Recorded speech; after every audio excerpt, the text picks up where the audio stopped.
The Denver Broncos have received some good news on Jerry Jeudy's status. So the team just released their final injury report for Sunday's game against the Washington Commanders. And as you can see here, no surprise, Greg Dulcich listed as out with his hamstring injury and Frank Clark listed out with his hip injury. Both of those guys are expected to miss the next several games, which sucks. But the good news here is that Jerry Jeudy, DJ Jones, and Riley Moss all do not have injury designations for the game, meaning that they have all been cleared and all three of them will play in Sunday's game against Washington. With Jerry Jeudy and Riley Moss especially, that's going to be super huge, and not losing DJ Jones, that was a piece we really couldn't afford to lose, so I'm glad everything's all good with him. But with Jerry Jeudy, man, the Broncos are desperate for a more explosive playmaker on the offensive side of the ball. Sure, Marvin Mims can do that, but everybody knows that the Denver Broncos' most explosive receiving weapon is Jerry Jeudy. He's the most dynamic weapon that we have, and not having him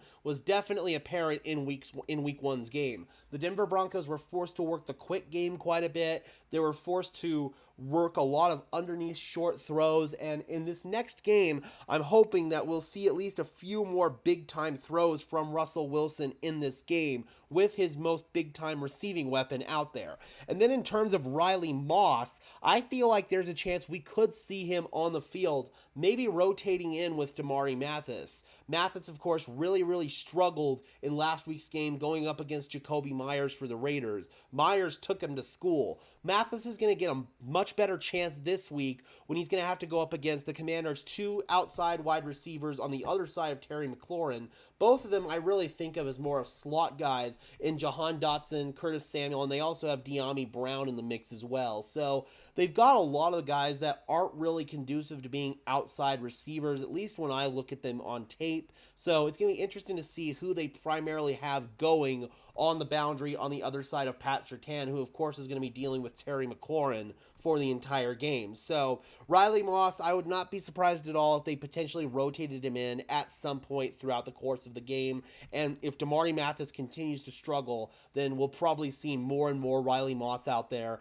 And also keep an eye on someone like Jaquan McMillan, because McMillan was inactive for week one. I don't think that's going to be the case moving forward. And so therefore keep an eye on Jaquan McMillan as well. He could absolutely fill some roles on the boundary for us and really help us out in the defensive backfield. All right, guys, how do you feel about the news that Jerry Jeudy is going to be back for this game? And do you feel like Riley Moss is going to see some extended action in this one? Drop those comments down below. I would love to hear your thoughts as always. Be sure to leave a like on this video as well as subscribe and ring the bell so these videos appear in your notification feed. I would really appreciate it, guys. Those are two free and easy ways to show your support, helps tell YouTube's algorithm to push us out, and helps us get seen by more and more members of Broncos country just like you and me. And until next time, guys, I am your host, Gage Madrid, saying peace out.